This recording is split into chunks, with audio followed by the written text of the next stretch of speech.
Olá pessoal, tudo bem? Hoje vamos falar sobre o sentido das palavras. A primeira delas é a importância da comunicação na constituição do próprio sujeito. O sujeito ele é constituído pela linguagem e isso é importantíssimo que se tenha em mente quando formos estudar a língua portuguesa.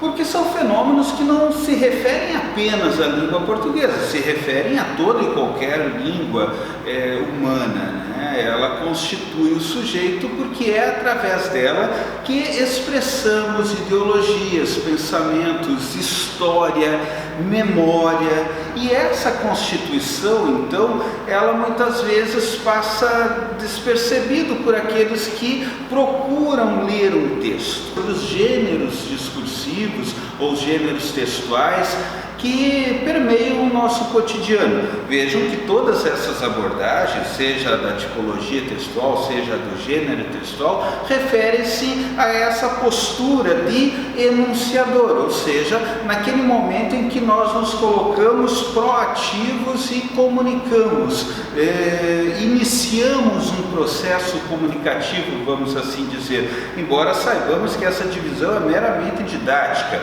As posições de enunciação, de enunciador e receptor são intercambiáveis. Essa é uma leitura que deve ser bastante clara quando nos depararmos com os elementos da comunicação naquela perspectiva de Jacobson. Tá? Essa é uma crítica que muitos fazem, dizendo que o esquema comunicativo proposto por Jacobson é de mão única, que só prevê um discurso em que alguém fala e o outro ouve. Não é bem verdade.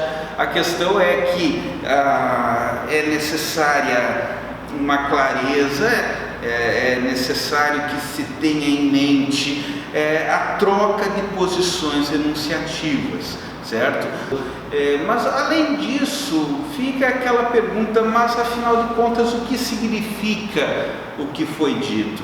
E muitas pessoas adoram fazer a seguinte pergunta, mas afinal de contas o que o autor quis dizer? E eu sempre devolvo essa pergunta, né, com a seguinte questão: será que o que ele quis dizer foi exatamente o que ele disse? Porque há uma diferença entre a intencionalidade, entre aquilo que a professora Igendora Vlasakov chama de projeto de dizer e aquilo que realmente é materializado no texto, aquilo que realmente foi dito. As construções, então, elas podem ter uma intencionalidade diferente da significação construída durante a leitura.